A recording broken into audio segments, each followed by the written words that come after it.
सभी लोगों को अपने मुख्य अतिथि के आने की, तो आखिरकार आपका वो ये पल साकार हुआ है और आज हमारे बीच में माननीय राज्यसभा सांसद जी अपना आशीर्वाद देने के लिए हमारे समक्ष उपस्थित हुए हैं। इस कार्यक्रम में हिमालय विश्वविद्यालय के कुलाधिपति प्रोफेसर प्रदीप भारद्वाज जी, कुलपति प्रोफेसर काशीनाथ जैना जी, प्रति कुलपति डॉक्टर राजेश नेथानी जी, हिमालय आयुर्वेदिक मेडिकल कॉलेज के प्राचार्य प्रोफेसर A.K. झा जी भी उपस्थित हुए हैं। सर, आप सभी का भी हार्दिक स्वागत और अभिनंदन। तालियों के साथ में हमारे सभी आकर्षकों का स्वागत करेंगे। इसी क्रम में हमारे साथ में हिमालय योग एवं प्राकृतिक चिकित्सा संस्थान के सचिव श्री बालकृष्ण चमोली जी भी उपस्थित हैं। सर, आपका भी हार्दिक स्वागत एवं अभिनंदन।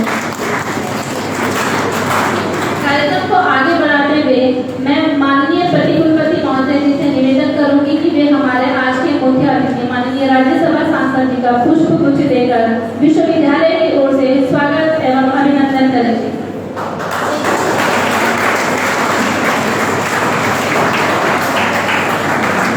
आप सबकी करतल ध्वनियां इस स्वागत अभिनंदन में सहभागी बने। हमारे विश्वविद्यालय परिवार में आपका स्वागत है, आपका अभिनंदन है। भारतीय परंपरा के अनुसार अब हम उस ओर बढ़ते हैं जब हम अपने कार्य को प्रारंभ करने से पूर्व भगवान का आशीर्वाद लेते हैं और उसके सम्मुख दीप प्रज्वलित करते हैं। तो मैं अपने अतिथि महोदय से निवेदन करूंगी कि वे माँ शारदा और भगवान धन्वंतरी के समक्ष दीप प्रज्वलित कर आज के कार्यक्रम का विधिवत शुभारंभ करें। अनुरोध अपने स्थान में खड़े।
सभी के दुखों का शमन करें। इसी आशा और कामना के साथ हम कार्यक्रम के अगले चरण में प्रवेश करते हैं और मैं मंच पर आमंत्रित करती हूँ BSc नर्सिंग के छात्र छात्राओं को माँ सरस्वती वंदना के लिए। तो तालियों के साथ में स्वागत कीजिएगा सरस्वती वंदना के लिए BSc नर्सिंग के छात्र छात्रा।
छात्र छात्राओं के द्वारा कराई गई।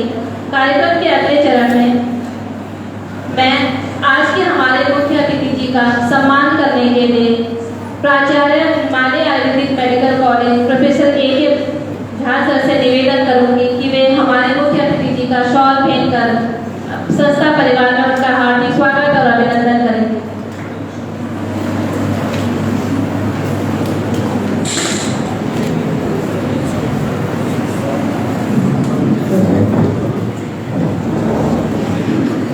हमारे माननीय मुख्य अतिथि जी का स्वागत करते हुए उनको सम्मानित करते हुए हिमालय आयुर्वेदिक मेडिकल कॉलेज के प्राचार्य प्रोफेसर अनिल कुमार झा जी।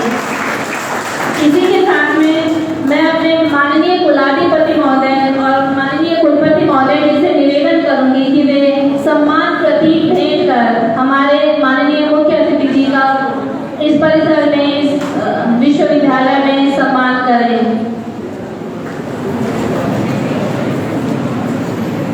विश्वविद्यालय के प्रतीक चिन्ह के रूप में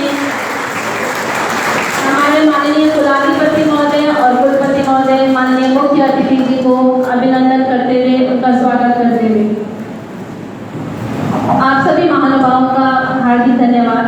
कार्यक्रम के अगले चरण में मैं मंच पर आमंत्रित करती हूँ हिमालय योग एवं प्राकृतिक चिकित्सा संस्थान के सचिव श्री बालकृष्ण चमोली जी का कि वे आए और आज के हमारे मुख्य अतिथि जी के स्वागत उद्बोधन में 2 शब्द कहें।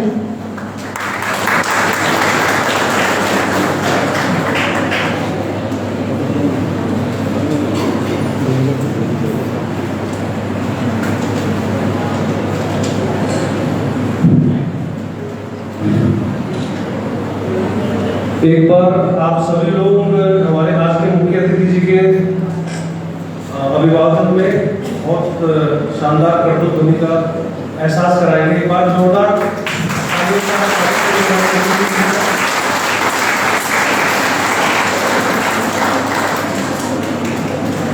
हिमालय विश्वविद्यालय और हिमालय आयुर्वेदिक मेडिकल कॉलेज के इस प्रांगण में आज हम सभी आपको अपने बीच पाकर बड़े प्रसन्नता महसूस कर रहे हैं। ये औपचारिक कार्यक्रम रहा है। सुबह माननीय सांसद जी से एक सूक्ष्म वार्ता पर भी जब हमने ये जानकारी मिली कि आप ने ये फतेहपुर और जीवनवाला जो ग्राम सभा है इसे आदर्श गांव के रूप में स्थापित करने को लेकर एक बैठक करने जा रहे हैं, तो चूंकि हम भी इसी ग्राम सभा के अंतर्गत हमारा संस्थान आता है और हमने ये इच्छा चाही कि हमारे सभी सहयोगी हमारे प्रबंधन ने हमारे स्टाफ ने कि माननीय सांसद जी को अपने प्रांगण में आमंत्रण करें। और मैं इस बात के लिए माननीय सांसद जी का बहुत बहुत आभारी हूँ कि उन्होंने अपनी एक सूक्ष्म निवेदन, हमारा जो सूक्ष्म निवेदन था उसमें अपनी सहमति दी। इसलिए मैं इस संस्था की ओर से और इस सभी स्टाफ और छात्रों की ओर से माननीय नरेश बंसल जी का बहुत स्वागत एवं अभिनंदन करता हूँ। कार्यक्रम में हमारे चांसलर सर भी, डॉक्टर भार्गव सर भी आज उपस्थित हैं, उनका भी मैं हार्दिक स्वागत अभिनंदन करता हूँ। हमारे कुलपति महोदय प्रोफेसर खेला सर, हमारे प्रधानाचार्य डॉक्टर अनिल झा सर और यहाँ पर हमारे तमाम जो फैकल्टी है विभिन्न विभाग के, संकाय के विभाग अध्यक्ष हैं और कुछ जनप्रतिनिधिगण भी हैं। हमारे मंडल अध्यक्ष हैं श्री नंदू प्रधान जी, हमारे पूर्व मंडल अध्यक्ष श्री राज प्रधान जी और हमारे रुड़की से गजेंद्र जी, बहुत सीनियर लीडर है बीजेपी के, और भी जितने उनके साथ आए हुए प्रतिनिधियों का भी मैं हार्दिक स्वागत एवं अभिनंदन करता हूँ। और जितने भी यहाँ पे छात्र हैं, आप एक बार फिर सर को अपना वेलकम करिए क्योंकि आपको नीचे मिला नहीं इस समय। क्लैपिंग करके जोरदार वेलकम करिए।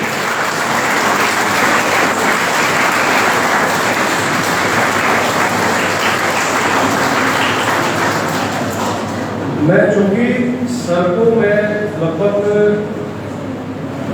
मुझे लगता है 20 वर्षों से मैं व्यक्तिगत रूप से भी जानता हूँ और इस प्रदेश में सबसे लंबे समय तक जो भाजपा का संगठन महामंत्री का दायित्व होता है, लगभग मेरे हिसाब से 8 या 9 वर्षों तक सर ने दायित्व का निर्वहन किया है और बहुत बखूबी किया है। आपके इस कार्यकाल में हमने बहुत सारे चुनाव विपरीत परिस्थितियों में भी हमने जीते हैं। और वो दौर था जब भाजपा को काफ़ी संघर्ष करना पड़ता था, तो मोदी जी का पावर हमारे पास नहीं था।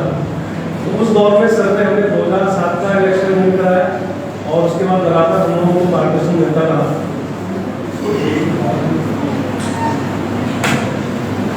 आप भाजपा के राष्ट्रीय कार्य समिति के सदस्य भी रह चुके हैं और 2007 के बाद की सरकार, उसके बाद जो 2 बार यहाँ पर गवर्नमेंट रही है, 2 बार आपने एक बार जो आवास विकास परिषद होता है उसके उपाध्यक्ष के रूप में दायित्व का निर्वहन किया और 20 सूत्रीय क्रियान्वयन एक समिति होती है, उसके भी आप उपाध्यक्ष रहे हैं और वर्तमान में आप राज्यसभा के उत्तराखंड से सांसद निर्वाचित हुए हैं। तो सर मैं आपका व्यक्तिगत रूप से भी इस संस्था में बहुत स्वागत अभिनंदन करता हूँ कि चूँकि आप ही की संस्था है और हमारे संरक्षक महोदय के आप अभिन्न मित्र भी हैं, सहयोगी भी हैं और आपका दोनों का एक प्रेम है कि मैं सुबह 6:30 बजे जैसे सर ने मुझे कहा और मैंने तुरंत आपको कॉल किया और आपका फ़ोन उठा भी, आपने तुरंत सहमति भी दी और उसके पश्चात मैंने अपने तमाम सहकर्मियों को फ़ोन किया। तो मैं आज यही चर्चा कर रहा था कि किसी का फ़ोन उठा नहीं, किसी का 1 घंटे बाद उठा, सुबह एक भी व्यस्तता रहती है, लेकिन एक MP मॉर्निंग 6:30 बजे और सीधे फ़ोन पिक करते हैं और एक संवाद स्थापित करते हैं। तो ये आपके जो सांगठनिक क्षमता का जो एक कार्यशैली रही है उसी का परिणाम है। हम सबको आपसे सीखने को बहुत खुशी होता है और हम इस बात के लिए भी सौभाग्यशाली समझते हैं कि आपने इस फतेहपुर और जो जीवन वाला ग्राम सभा है इसको सांसद आदर्श ग्राम के रूप में चुना है और संयोगवश हम इसी ग्राम सभा के अधीन इस ग्राम सभा के ही एक जो बाउंड्री है उसके मध्य में हम स्थापित है संस्थान। तो ये संस्थान भी आपको आपके आदर्श ग्राम को भारत के श्रेष्ठ ग्राम में, बल्कि भारत के नंबर 1 आदर्श ग्राम में स्थापित करने में क्या अपना योगदान दे सकता है, क्या अपना सहयोग कर सकता है, इसके लिए संस्था प्रतिबद्ध रहेगी और हम इस संस्था का पूरा सहयोग आपको मिलता रहेगा। जब भी आपको हमारे मेडिकल ऑफिसर्स की, हमारे विभिन्न डिपार्टमेंट्स की, हमारे स्पोर्ट्स से रिलेटेड जितने भी फैकल्टीज है यहाँ, हमारा ये लोग आर्ट्स, सिनेमा और आर्ट्स का भी यहाँ पर कार्यक्रम और हमारा डिपार्टमेंट भी है जो लोग लगभग अपने कार्यक्रम करते रहते हैं सर वहाँ। तो बहुत अच्छा एक्सपोजर है और मैं चाहता हूँ कि ये उसका केंद्र बने। क्योंकि मैं आज आपके सूक्ष्म स्वागत के लिए यहाँ उपस्थित हुआ हूँ और मैं इस संस्थान का सचिव होने के नाते मैं आपको बता रहा था कि जब 2004-05 में संस्था स्थापित हुई थी और आदरणीय भादा सर इसके अध्यक्ष रहे हैं शुरू से और डी फार्मा से सर प्रारंभ किया था हमने, तब श्यामपुर में था और लगभग 2006-07-08 में ये भूमि अलॉट हुई। उसके बाद 2011 से इसमें 9-10 से इसमें कार्य प्रारंभ हुआ। मेडिकल कॉलेज बना, उसके बाद विश्वविद्यालय का स्वरूप में ये आज संस्थान आपके सम्मुख है। तो ये अभी सर कह रहे थे कि इतने साल हो गए मुझे पता ही नहीं चला, तो मैंने आपको अपनी व्यवस्था भी बताई और आज अच्छा लगा कि आप इतने वर्ष बाद आए और इतने वर्ष बाद जब आप आए तो आपको मुझे लगता है कि संतोष होगा और इस संस्थान की जो यात्रा रही है उसके संघर्ष के प्रतिफल में जो हमें मिला है तो आपको इससे संतुष्टि मिलेगी। हमें भी आज इसको लेकर अच्छा गर्व होता है। अगर उस दौर में हमें इस बात को लेकर बड़ा संतोष है कि आज हम इस स्थिति में हैं कि आप जैसे लोगों को, आप जैसे महानुभाव को, आप लोग राज्यसभा में बैठते हैं। इतनी बड़ी अभी मोदी जी ने नई संसद भवन बनाई है, पुराने को जो है कोई नया नाम दिया है तो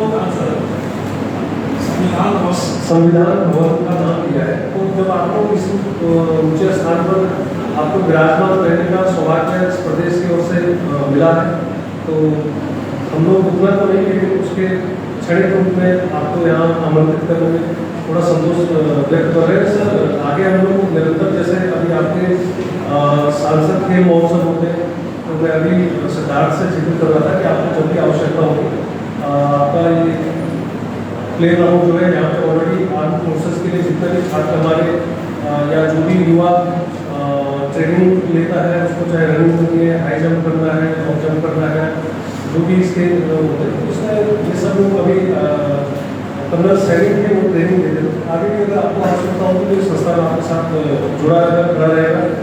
और मेरा एक छोटा सा निवेदन है, आप कहें तो मैं यहाँ से उच्चारण करूँ और अन्यथा एक प्रमाणपत्र सामान्य रूप से आपको सौंप दूँगी, आपको हमें आशीर्वाद मिलेगा। तो आपसे सहमत बोल दीजिए जी। सर, हमारा जो हॉस्पिटल है ये लगभग ऑलमोस्ट आपके जो आदर्श गाँव है इसके अतिरिक्त लगभग 4-5 गाँव में मेडिकल कैंप करता है। हमको उसमें जो थोड़ा संकोच जो हमको संकट उत्पन्न होता है, उसमें जो पेशेंट है उनको लाने ले जाने में हमारा काफ़ी संसाधन लगता है, हमारे बसेस भी लगती है। हालांकि हमारे पास स्वयं की एक एम्बुलेंस है, लेकिन कई बार वो कम पड़ जाती है। हम लोग बाहर एक ई रिक्शा है मेन रोड से यहाँ तक लाने ले जाने के लिए पेशेंट को, लेकिन बड़े स्केल में हम लोग काम करते हैं उसमें थोड़ा व्यवस्था होती है। तो मेरा आपसे निवेदन था कि या हमें एक बड़ी एम्बुलेंस या एक जो मिनी बस होती है, अगर इस ट्रांसपोर्ट के लिए हमको ये सुविधा मिल जाए तो हम आपके बड़े आभारी होंगे। और इसके अतिरिक्त एक मेरा आपसे ये भी निवेदन था कि ऑडिटोरियम के लिए हम लोग आपसे मांग कर रहे हैं।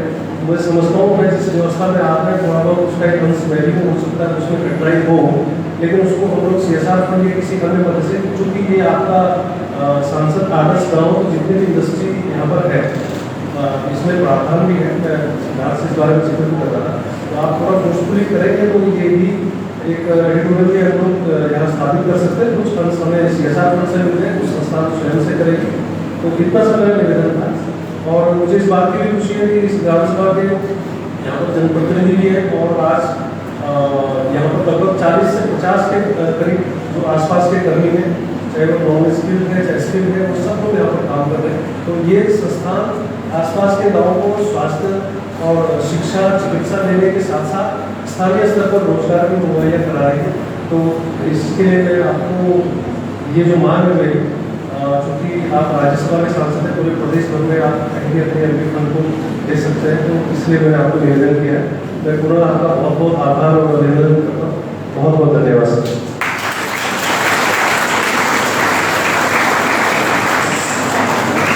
बहुत बहुत धन्यवाद सर। आपने जिस तरीके से विश्वविद्यालय के एक स्वरूप को और उसकी आवश्यकता को हमारे मुख्य अतिथि के समक्ष रखा है, निश्चित रूप से हमें उम्मीद है कि उसको पूरा करेंगे। और ये मांग पत्र हमारे सचिव हमारे मुख्य अतिथि को सौंपते हुए तो कर्तव्यों से इस बात की सहमति थी और ये उम्मीद थी कि हमें ये आशाएं हमारी जरूर पूरी होगी।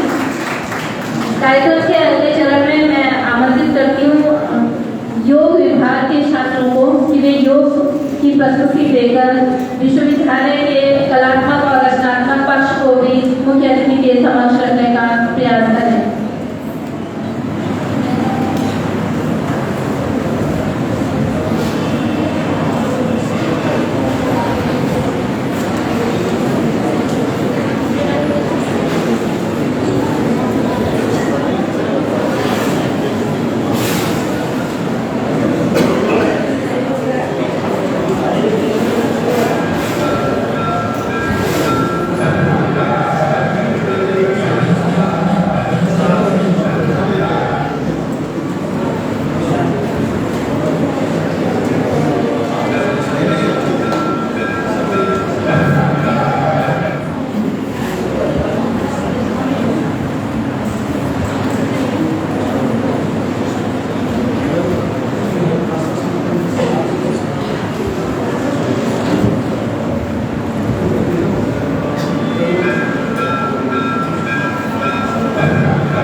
बहुत ही शानदार प्रस्तुति। एक बार जोरदार तालियां इन दोनों मेधावी छात्रों के लिए।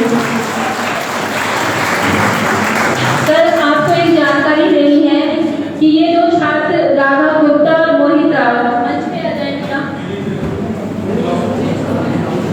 आप सभी लोगों को ये बताते हुए बड़े हर्ष की अनुभूति है कि राघव गुप्ता और मोहित रावत ने अभी दो यूनिवर्सिटी है रुड़की में, वहाँ पे national championship world yoga federation की तरफ से आयोजित की गई थी। उनमें इन छात्रों का इंटरनेशनल सिलेक्शन हुआ है और अब ये दो छात्र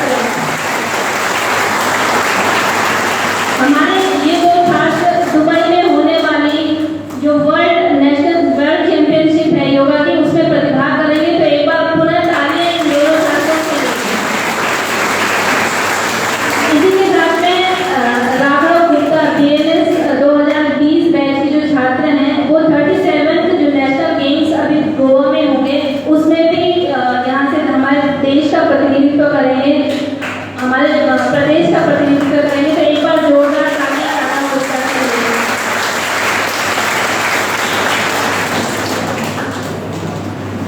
कार्यक्रम को अगले चरण में ले जाते हुए मैं मंच पर आमंत्रित करती हूँ विश्वविद्यालय के प्रतिकुलपति डॉक्टर राजेश नेथानी जी को कि वे आए और विश्वविद्यालय की परिकल्पना, उसकी स्थापना और उसके उद्देश्यों के बारे में हमारे मुख्य अतिथि को अवगत कराएंगे। तो तालियों के साथ में स्वागत कीजिएगा विश्वविद्यालय के प्रतिकुलपति डॉक्टर राजेश नेथानी जी।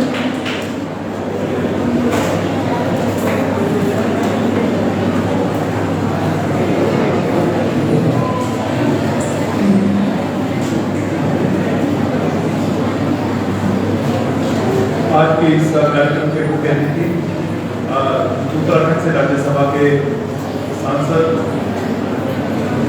श्री नरेश बंसल जी, उनके साथ पधारे हुए सभी महानुभाव, हमारे विश्वविद्यालय के यशस्वी कुलाधिपति भारद्वाज जी, हमारे कुलपति डॉक्टर जयदा और जितनी भी हमारी फैकल्टी यहाँ पे है और प्यारे बच्चों, मुझे ये दायित्व दिया गया है कि विश्वविद्यालय की परिकल्पना और विश्वविद्यालय का हमारा उद्देश्य क्या है और हम क्यों यहाँ पर एक संस्था के रूप में हिमालय विश्वविद्यालय के रूप में स्थापित हुए, ये मैं आपसे साझा करूँ।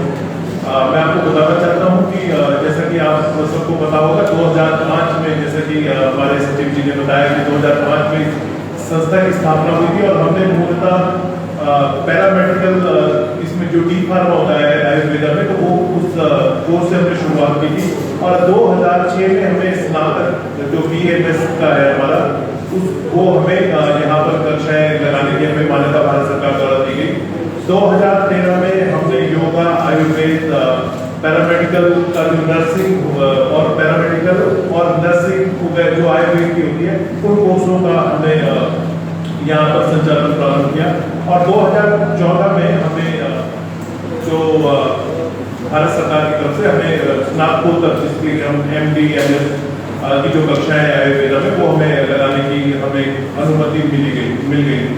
यहाँ पर जो क्षेत्रवासी और हमारे जो क्योंकि हमारे टीचिंग हॉस्पिटल चाहिए होता है उसके लिए हमारे मेडिकल कॉलेज के लिए, तो उसके लिए 125 बेड का हॉस्पिटल हमारे यहाँ पे संचालित किया जा रहा है। और इस समय ये वर्ष 2019 की बात थी कि हमने विश्वविद्यालय के लिए हमने आवेदन किया और मैं इसे अपना सौभाग्य समझता हूँ कि मैं वर्ष 2010 से मैं माननीय इस निशंक जी के साथ, जो कि इस विश्वविद्यालय के संस्था के संरक्षक भी हैं, उनके साथ कार्य करने का मुझे मौका मिला और 2019 में जब ये विश्वविद्यालय की स्थापना की गई तो मैं थोड़ा सा आपको बताना चाहता हूँ कि 2014 में माननीय वित्त मंत्री अरुण जेटली जी के साथ एक मुलाकात में उन्हें बताया गया कि क्योंकि हिमालय के विकास के लिए, हिमालय में योजनाओं के कुशल क्रियान्वयन के लिए हमें एक अलग तंत्र की आवश्यकता है। आज हम विकास की कितनी भी बात करें, पर अगर उसे हम घातक को उतारने की बात करें तो जो किसी भी योजना का खर्च जो हरिद्वार में आएगा उससे कहीं गुना ज्यादा वही खर्च तो जोशीमठ में आएगा।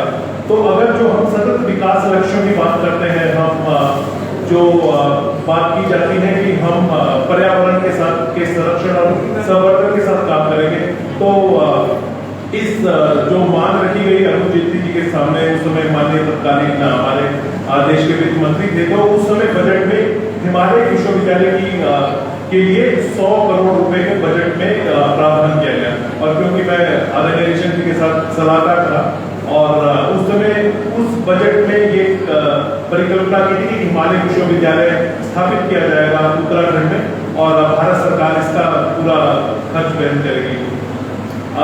परिस्थितियां कुछ इस तरह हुई कि वो जो पैसा जो मानव संसाधन, जब जो शिक्षा विभाग है उसको न जाकर के वो उस समय मानव संसाधन विकास मंत्रालय था, उनको भी नहीं किया, ये चला गया पर्यावरण और वन मंत्रालय और पर्यावरण और वन मंत्रालय उस समय ऐसी स्थिति में नहीं थे कि वो विश्वविद्यालय चला सके। तो इसी तरह ये योजना से नहीं चढ़ पाई और फिर अंततः इसका ये हुआ कि जो 100 करोड़ रुपए है वो जीवी पंत संस्थान को दे दी जाए, जो अल्मोड़ा कोसी कटान में है, और हिमालय के मिशनों के रूप में जो विभिन्न प्रोजेक्टों के रूप में ये धनराशि आवंटित की जाए। इस समय जो जब सारी गतिविधियां चल रही थी, हमारी कोशिश थी कि हिमालय विश्वविद्यालय स्थापित हो जाए, जो कि नहीं हो सका। तो उस समय ये प्रयत्न हुआ कि क्यों ना हम इसे अपने व्यक्तिगत संसाधनों से एक ऐसा एक विश्वविद्यालय बनाने की कोशिश करें जो कि हिमालय के लोगों के लिए हो, और वो जो हिमालय में जो मानव संसाधन है, जो हिमालय में विकास की, जैसे मैंने कहा कि अवधारणा को धरातल पर लाने की जो कोशिश है उसे साकार करने की दृष्टि से हम एक संस्था यहाँ पर बनाए। और इसी के साथ वर्ष 2018 की बात है, प्रधानमंत्री जी उस समय दावोस में वो अपने जो वहाँ पे इकोनॉमिक फोरम में उन्होंने कहा था कि क्लाइमेट चेंज और ये जो समस्या है पर्यावरण की, ये विश्व के सामने सबसे बड़ी चुनौती है। तो कहीं ना कहीं हमारे संरक्षण महोदय उससे भी प्रभावित रहे और ये पूर्णतः इस विश्वास के साथ कि हमको ये उत्तराखंड में ही ये विश्वविद्यालय स्थापित करना। 2019 में हमने इस विश्वविद्यालय की स्थापना यहाँ पे की। शुरुआती जो हमारे वर्ष रहे वो आप सभी को पता है कोविड के दौरान काफी, क्योंकि शैशव अवस्था में विश्वविद्यालय था, काफी परेशानी रही, परंतु फिर भी जितने भी हमारे सीमित संसाधन थे, एक प्रयास किया गया कि हम समन्वित रूप से जितने भी हिमालय क्षेत्र के जितने भी राज्य हैं, चाहे जम्मू कश्मीर है, हिमाचल है, उत्तराखंड है, उधर पश्चिम बंगाल का जो दार्जिलिंग का क्षेत्र है, अरुणाचल, सिक्किम, जितने भी 7 सिस्टर स्टेट आते हैं, मिजोरम और त्रिपुरा, जितने भी ये लोग हैं, समन्वित रूप में कार्य करें और मौसम परिवर्तन के लिए जो अध्ययन के लिए जो प्रयास होने चाहिए वो और सरकारी संस्थाओं के साथ मिलकर हम इस विश्वविद्यालय से शुरू करें। इसी के अलावा एक वाटर टावर जो हिमालय में, हम कहते हैं कि हिमालय पूरे एशिया के लिए वाटर टावर है और 200 करोड़ से ज्यादा लोग कहीं ना कहीं हिमालय की जो नदियां हैं उस पर परोक्ष या अपरोक्ष रूप से, प्रत्यक्ष या परोक्ष रूप से उस पे डिपेंड है, उस पे निर्भर रहते हैं। तो ये भी प्रयत्न किया गया कि हम हिमालय के जो हमारे जल संसाधन है उनके संवर्धन के लिए और उनके संरक्षण के लिए कार्य करें। तो जैव विविधता की रक्षा, प्रदूषण के दुष्प्रभाव, ये ऐसे कुछ विषय थे जो इस विश्वविद्यालय के उद्देश्य में शुरू किए गए। और एक जो विशेष हमारा ध्यान इस पर था कि हिमालय क्षेत्र से जुड़े कोई भी नवाचार हो, चाहे वो जड़ी बूटी का क्षेत्र हो, चाहे वो हमारे जो परंपरागत हमारे वाद्य यंत्रों की बात हो, हमारे परंपरागत हमारे जो संस्कृति की बात हो, या हमारे कोई ऐसे जैव विविधता की बात हो, तो जो भी कोई भी नवाचार हो, तो कहीं ना कहीं विश्वविद्यालय उस नवाचार में हम अपना योगदान दे पाए। पर्वतीय क्षेत्र में समानता पे आधारित समावेशी विकास, अगर जो मैं कह रहा था कि कहीं ना कहीं आदरणीय दीनदयाल उपाध्याय जी की ओर संकल्पना की हमें जो अंत्योदय के उन्होंने दिया था कि जो सबसे पीछे जो व्यक्ति है उसके चेहरे पर भी हम मुस्कुराहट ला सके। तो इस विश्वविद्यालय के माध्यम से हम चाहते हैं कि हिमालय से जुड़ा हुआ कोई भी व्यक्ति, कोई भी जो हिमालय से सरोकार हो, वो उसे हम एक प्लेटफॉर्म उपलब्ध कराना चाहते हैं, एक मंच उपलब्ध कराना चाहते हैं, ताकि वो अपने पूरी लगन से, पूरी मेहनत से, पूरे समर्पण से हिमालय के लिए विकास के लिए काम कर सके। हिमालय के जो विकास पर जो सतत चिंतन, आपदा प्रबंधन का क्षेत्र हो, चाहे अभी सतत विकास लक्ष्यों की जैसे मैंने बात की है, जो हमारे 17 SDGs सस्टेनेबल डेवलपमेंट गोल्स हैं, और कोई व्यवहारिक मॉडल, क्योंकि हम हमेशा जो ये बात आती है कि जो दिल्ली में बैठ के जो हमारे 5 सितारा होटल होते हैं या जो हमारे शास्त्री भवन या बड़े बड़े जो वातानुकूलित बढ़ाने के योजनाएं बनती है। और कहीं ना कहीं वो लोग, चाहे हमारे ब्यूरोक्रेट हो चाहे वॉलर हो, वो हिमालय की धरातल पे नहीं जा रहे होते हैं और उससे कहीं ना कहीं व्यवहारिक दिक्कतें होती हैं। तो क्यों ना एक ऐसा विश्वविद्यालय के माध्यम से हम एक व्यवहारिक मॉडल प्रस्तुत करें। और जो एक सबसे बड़ी समस्या जो अभी मैं माननीय सांसद से नीचे अभी उनसे चर्चा कर रहा था कि उद्यमिता विकास जो हमारा यहाँ का युवा है वो अब इसलिए नहीं कि हम इस राज्य के हैं, परंतु अगर समर्पण, मेहनत और अगर ईमानदारी में देखा जाए तो हमारा युवा विश्व में कहीं पे भी बहुत अच्छा काम कर रहा है। तो उसे उद्यमिता से जोड़ा जाए, कैसे कौशल विकास करा जाए और कैसे मानव शक्ति का विकास समर्पित रूप से हम करके राष्ट्र विकास में हम उसे लगा सके, ये हमारे विश्वविद्यालय के हमारे कुछ उद्देश्य है। और विश्वविद्यालय का कोई भी क्षेत्र हो, चाहे वो हमारे परंपरागत हमारा भारतीय ज्ञान हो, चाहे हमारा विज्ञान हो, चाहे प्रौद्योगिकी हो, चाहे वो हमारा कंप्यूटर्स हो या यंत्रीकरण, किसी भी प्रकार का अगर हम चाहे जैसे मैंने कहा जैव विविधता हो, किसी भी प्रकार के शोध में, तो हम हमारी ये कोशिश है कि विश्वविद्यालय आगे बढ़कर काम करे और सभी जो हिमालय के हितधारक हैं उन्हें एक मंच उपलब्ध कराए। और जैसे आदरणीय संसद का हमें आशीर्वाद प्राप्त होता रहेगा, जैसे बात ने कहा, तो हम इस प्रयास के साथ कि हम एक हिमालय के विकास के लिए पूरे देश में जाने जाए और एक उभरता हुआ ये जो हमारा विश्वविद्यालय है एक ऐसा मॉडल प्रस्तुत करे जो कि अन्य राज्यों के लिए और देश के अन्य क्षेत्रों के लिए एक अच्छे जिसे कहना चाहिए मिसाल साबित करे। इन शब्दों के साथ आपका धन्यवाद।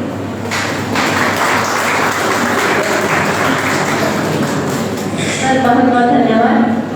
हमारे माननीय मुख्य अतिथि जी का समय का अभाव है, इसलिए कार्यक्रम को थोड़ा सा तेज गति की ओर ले जाएंगे। मैं मंच पर आमंत्रित करती हूँ बेइज्जती योगा की छात्राओं को कि वे अपनी योगा प्रस्तुति से सभी को मंत्रमुग्ध करने के लिए मंच पर आए।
हो, जिसे सुनने के लिए हम दिन में से यहाँ पर उनकी प्रतीक्षा कर रहे हैं और उनके आशीर्वचनों के लिए हम सभी अभिलाषी हैं। तो मैं मंच पर आमंत्रित करती हूँ हमारे आज के माननीय मुख्य अतिथि माननीय राज्यसभा सांसद श्री नरेश बंसल जी को कि वे आए और अपने आशीर्वचन से हमें अनुग्रहित करें। सभी लोग अपनी कर्तव्य ध्वनियों से अभिनंदन करेंगे, स्वागत करेंगे हमारे आज के मुख्य अतिथि श्रीमान नरेश बंसल जी का, माननीय राज्यसभा सांसद उत्तराखंड।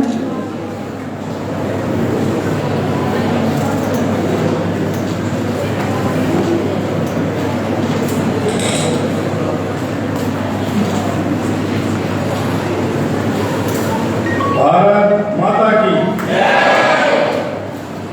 जोर से जरा मुट्ठी बंद करके, भारत माता की, भारत माता की।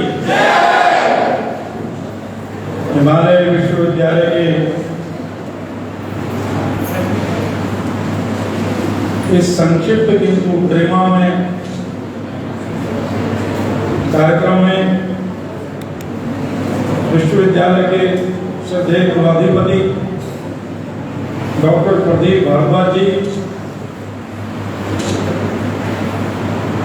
कुलपति प्रोफेसर काशीनाथ जैना जी, प्रति कुलपति प्रोफेसर राजेश मेधानी जी, प्रधानाचार्य डॉक्टर अनिल कुमार झा जी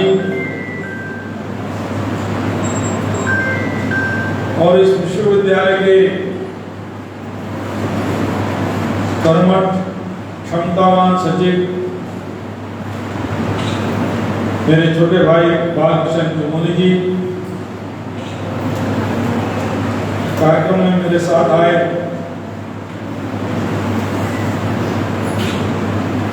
हमारे किसान मोर्चे के पूर्व प्रदेश महामंत्री गजेंद्र चौधरी जी, डॉक्टर अमन गुप्ता जी, हमारे गोलवाला के मंडल अध्यक्ष नरेंद्र सिंह नेगी जी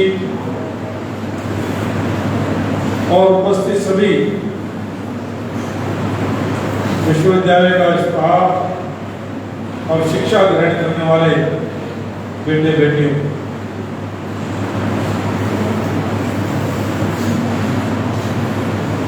मैं इसको अपना सौभाग्य मानता हूं कि जो मेरा पूरा कर्म क्षेत्र है उसमें ये विश्वविद्यालय अनेक वर्षों से जनता की सेवा कर रहा है।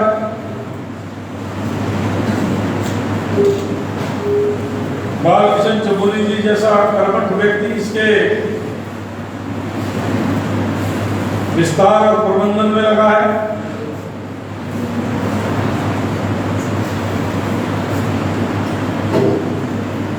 और इसके संरक्षक हमारे पूर्व मुख्यमंत्री, केंद्र में एचआरडी मंत्री रहे, यशस्वी लोकसभा के सदस्य और मेरे 30-35 वर्षों से मित्र डॉक्टर रमेश पोखरियाल निशंक जी,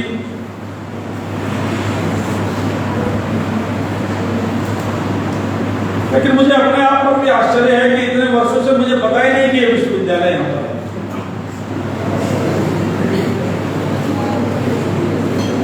इन्होंने कभी बुलाया भी नहीं, बताया भी नहीं। खैर देर आए दुरुस्त आए, आज पता लगा तो आज ही सही। जब आंख खुले तभी सवेरा,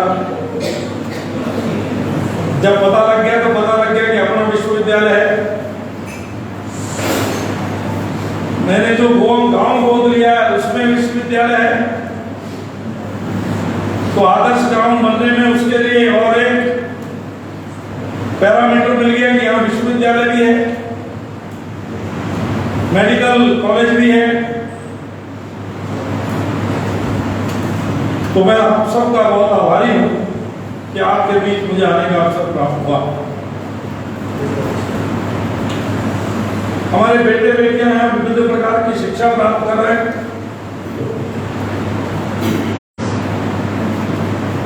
किस प्रकार से योग का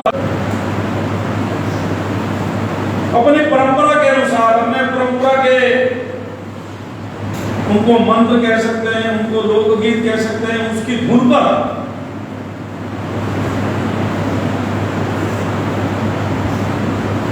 बहुत ही प्रशंसनीय प्रदर्शन है। और ये सब राष्ट्रीय स्तर की, अंतरराष्ट्रीय स्तर की प्रतियोगिता में जाएं और सफलता प्राप्त करें, वहां पर तिरंगा फहराएं। इसके लिए मैं इन सबके प्रति शुभकामनाएं देता हूं।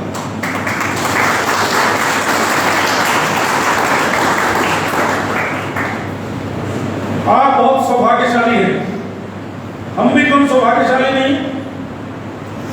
मैं इसलिए कह रहा हूं कि आप उस काल में ये शिक्षा ग्रहण कर रहे हैं जिसको हम देश का अमृत काल कहते हैं। मैं अपने को भी सौभाग्यशाली इसलिए मानता हूं कि हम उस पीढ़ी में हैं जिसने देश के अंदर बहुत बड़ा परिवर्तन होते हुए देखा। हमने ये देखा है कि जिस राम मंदिर के लिए 500 साल का संघर्ष चल रहा था, वो राम मंदिर आज हमारी आंखों के सामने बन रहा है। हमने एक परिवर्तन देखा कि जिस 370 के कारण कश्मीर देश से अलग था, आतंकवादी घटनाएं वहां पर होती थी, सेना के जवानों का अपमान होता था, उन पर थूक कर चले जाते थे, उन पर पत्थर फेंकते थे। उस 370 को समाप्त होते हुए वहां के नौजवान बेटे बेटियों को देश की मुख्य धारा में सम्मिलित होते हुए हम देख रहे हैं। हम देश को एक आर्थिक ताकत के रूप में बदलते हुए देख रहे हैं कि जहां 2014 में हम विश्व के 11वें नंबर पर थे, आज हम 5वें नंबर पर आ गए। जिन अंग्रेजों ने 200 साल तक हम पर राज्य किया, 75 वर्षों में हमने उनको पीछे धकेल करके आर्थिक जगत में डंका बजाया है कि आज वो हमसे पीछे है। 75 वर्षों में कारनामा करके दिखाया गया। देश के अंदर आज रोजाना 2 डिग्री कॉलेज खुल रहे हैं, हर हफ्ते एक यूनिवर्सिटी खुल रही है। 60 साल में जितने IIM IIT बने उतने 9 साल में बन गए। हर गरीब व्यक्ति 4 करोड़ लोगों को छत मिली है, उनको प्रधानमंत्री काम कर रहे हैं। पर आप जो शिक्षा प्राप्त कर रहे हैं कि आप अमृत काल में अधिकार नहीं, कर्तव्य को सोचते हुए भारत को विश्व का विकसित राष्ट्र बनाएंगे। 2047 में आप अपनी आंखों से देखेंगे कि भारत पुनः विश्व गुरु हो गया है और पुनः भारत विश्व का विकसित राष्ट्र हो गया है। ये संकल्प लेकर हम सबको चलना है। अभी जिस योग की हमने प्रस्तुति देखी है, उस योग के कारण हम विश्व गुरु थे और उस योग के कारण हम फिर से विश्व गुरु बने हैं। आप सब जानते हैं कि 2014 के बाद से 2015 से ही पूरा विश्व 192 देश 21 जून को योग करते हैं, बिना किसी कास्ट, बिना किसी धर्म, बिना किसी जाति के भेदभाव को। ये भारत की योग पद्धति है जो निरोग रखने के लिए है, जिसका इसी के कारण हम विश्व गुरु थे, हम फिर से विश्व गुरु हो रहे हैं। आज विश्व मान रहा है कि विश्व के सामने जितनी समस्याएं हैं, चाहे पर्यावरण की समस्या हो, जल का संकट हो, आतंकवाद हो, जितनी समस्याएं हैं, उन सब समस्याओं का समाधान यदि कहीं पर है तो वो भारत के चिंतन में है, भारत की जीवन शैली में है। उसको अपनाने के लिए आज विश्व लालायित दिखाई दे रहा है। आवश्यकता केवल इतनी है कि हम स्वाभिमान के साथ अपने मूल्यों पर, अपने मानदंडों पर खड़े होकर विश्व का सहयोग करें। और जो हमारी वसुधैव कुटुंबकम, one family, one world, one family, one future, इसको लेकर के हम आगे बढ़े, वसुधैव कुटुंबकम को सार्थक करें। हमने कोरोना में करके भी दिखाया, जिस प्रकार 220 करोड़ लोगों का मुफ्त वैक्सीनेशन हमने अपना ही नहीं किया, विश्व के 150 देशों को भी वैक्सीन भेजी। हमने सबको अपना माना बिना किसी भेदभाव। लेकिन आपकी बात कोई, ये पहले भी थे मूल्य, लेकिन पहले कोई सुनता नहीं था क्योंकि हम शक्तिशाली नहीं थे। आज हम शक्तिशाली हो रहे हैं मोदी जी के नेतृत्व में। एक भारत श्रेष्ठ भारत, समर्थ भारत, शक्तिशाली भारत, ममतामय भारत, समतामय भारत, विश्व की समस्याओं का समाधान करने वाला भारत, ये बन रहा है। हम सब उसमें योगदान दे रहे हैं, आप भी अपनी अपनी शिक्षा प्राप्त करके समाज को अच्छा बनाने में अपना योगदान देंगे। इन सब शुभकामनाओं के साथ आपने मुझे जो मांग पत्र दिया है, बालकिशन भाई पहले ही दिन बुलाया और बुलाते ही मांग पत्र दे दिया।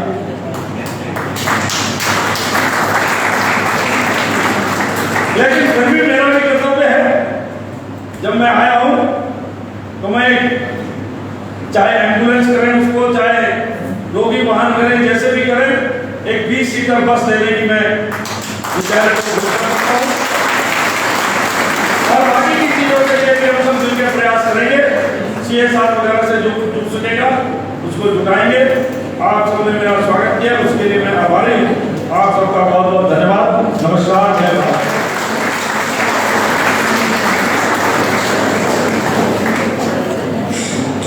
बहुत बहुत आभार सर। आपका विजुअल उद्बोधन, ओजस्वी विचारों और प्रखर वक्तव्य हम सबके लिए अनुकरणीय है।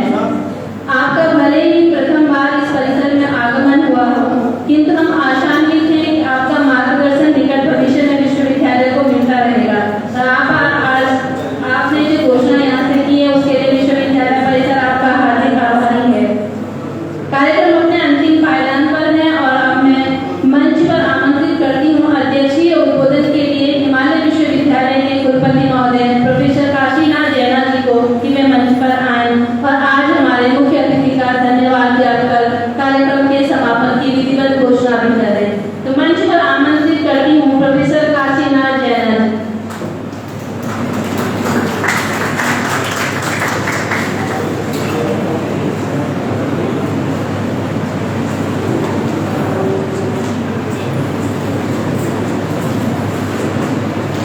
नमस्कार, शुभ संध्या। Respected Srijit Naresh Bansal ji, Honorable Member Rajya Sabha, Indian Parliament, Professor Pradeep Kumar Bharadwaj, Honorable Chancellor, Himalaya University, Professor Rajesh Nathani ji, Pro Vice Chancellor, Himalaya University, Dr. A.K. Jha, Principal, Ayurvedic College, Himalaya University, Sri Balkrishna Chamoli ji, Secretary, Himalaya Foundation, Himalaya University, all the invited guests from the locality, and the other celebrated and respected functionaries. My dear students, ladies and gentlemen, the house is full, mind is also full. सबका दिमाग भरा हुआ है और ज़्यादा space नहीं है इसमें डाउनलोड करने का, ये मैं समझ रहा हूँ। तो इसलिए मैं कुछ अपलोड नहीं करूँगा आपका दिमाग में, लेकिन उद्बोधन करने के लिए बोला गया जो सब बोलने का मेरा धर्म बनता है। माननीय श्री नरेश बंसल जी को मैं पहली बार देखा, लेकिन बहुत पहले मैंने उनको जानता था। जब मैं उड़ीसा में था, मैं रहा समुद्र का किनारे वाले और आप रहे हिमालय की गोद में। कहाँ समुद्र और कहाँ हिमालय की चोटी, लेकिन मिलन हो ही जाता है और हो गया। और मैं धन्य मन करता हूँ आपसे मिलकर।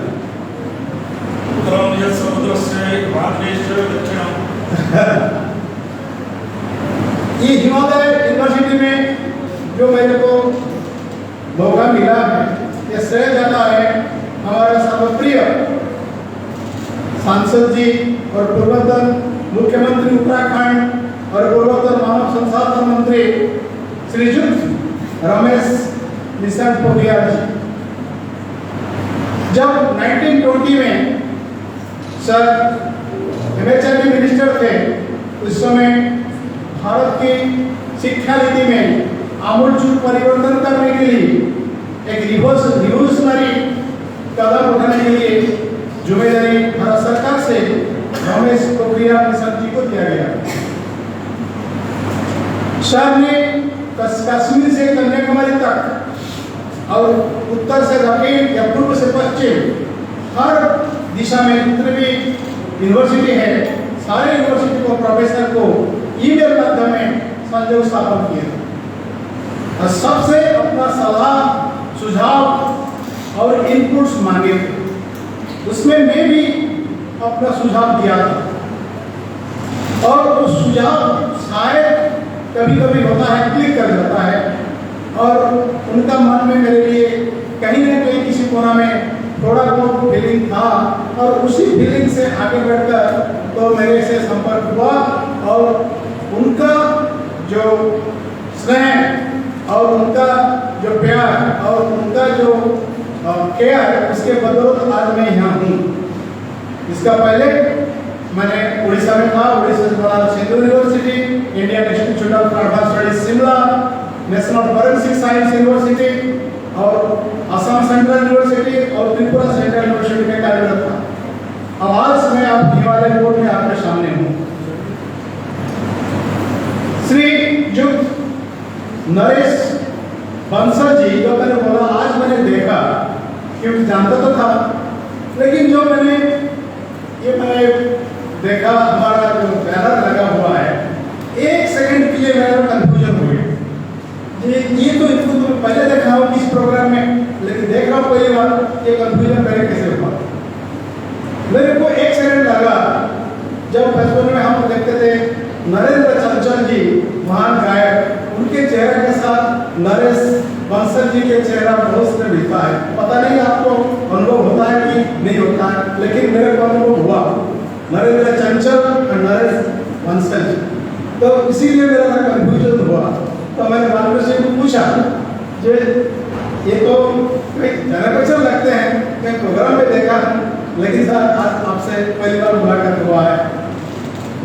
हिमालय यूनिवर्सिटी जिस स्वप्न और जो मिशन जो विजन के लिए बनाया गया है Himalayan culture, Himalayan temperature, Himalayan nature, Himalayan climate, science, technology, tradition, history सारे को संगम करके एक शिक्षानुष्ठान बनाने का स्वप्न रमेश पोखरियाल जी ने देखे थे। तो इसका एक छोटा सा कदम है हिमालय यूनिवर्सिटी। इसका पहले आयुर्वेदिक कॉलेज हुआ और आयुर्वेदिक कॉलेज से एक छोटा सा पेड़ आज इतना बड़ा हुआ है और आगे ये पेड़ कितना बड़ा होगा नो वन नोज क्योंकि मिशन बहुत बड़ा है, विजन बहुत बड़ा है, स्वप्न बहुत बड़ा है। तो स्वप्न अगर बड़ा है कुछ ना कुछ तो होने का है, पढ़ाई जो होगा पढ़ाई होगी। मेरे को बोला गया था धन्यवाद अर्पण करने के लिए। जो धन्यवाद प्रस्ताव देते हैं तो उनके लिए 2 ऑप्शन मिलता है जिससे शादी में जो लास्ट में खाते हैं जो मिलता है वो बहुत ज़्यादा खाते हैं ये बिल्कुल नहीं खाते हैं। ये डिपेंड करता है खाना कितना बचा है। तो मेरे लिए खाना तो बहुत बचा है मैं इतना खा नहीं पाऊंगा लेकिन फिर भी मैं धन्यवाद देता हूँ। इतना बड़ा मंच में मेरे को धन्यवाद अर्पण करने के लिए मौका दिया गया है इसीलिए मैं अपने आप को धन्यवाद देता हूँ। अब पहले सबसे पहले मैंने श्री नरेश बंसल जी को धन्यवाद देता हूँ क्योंकि इतने बिजी कार्यक्रम होते हुए भी वो आज हमारे कार्यक्रम में आने के लिए सुबह 6:30 बजे बालकृष्ण जी को अपना सहमति दे दिए थे और आए भी sir we are thankful to आप।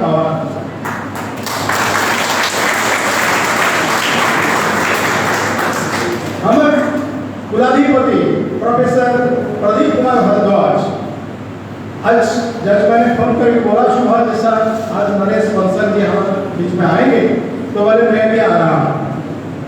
तो सर आपका बहुत सारे कार्यक्रम को आपको सेक्रीफाइस करके यूनिवर्सिटी में तो आते रहते हैं लेकिन इस कार्यक्रम में आप आए और अंशग्रहण किए इसीलिए हिमालय यूनिवर्सिटी तरफ से आप प्रति हम कृतज्ञता प्रकाश करते हैं। धन्यवाद सर। श्री प्रोफेसर राजेश नैथानी जी जो कहते हैं जो कहीं कुछ नहीं होता है राजेश नैथानी की तरफ देखो तो हिमालय यूनिवर्सिटी की स्थिति में खड़े हैं जहाँ कुछ नहीं हो पाता है हर तरह का रास्ता बंद दिखाई पड़ता है तो राजेश श्रद्धांजलि बन रहे सर आप हैं तो हम भी हैं, तो आपके साथ मिलकर हम यूनिवर्सिटी को और आगे बढ़ाएंगे और आज के मंच में और ये सभा में उपस्थित थे, इसीलिए आपको धन्यवाद अर्पण करता हूँ।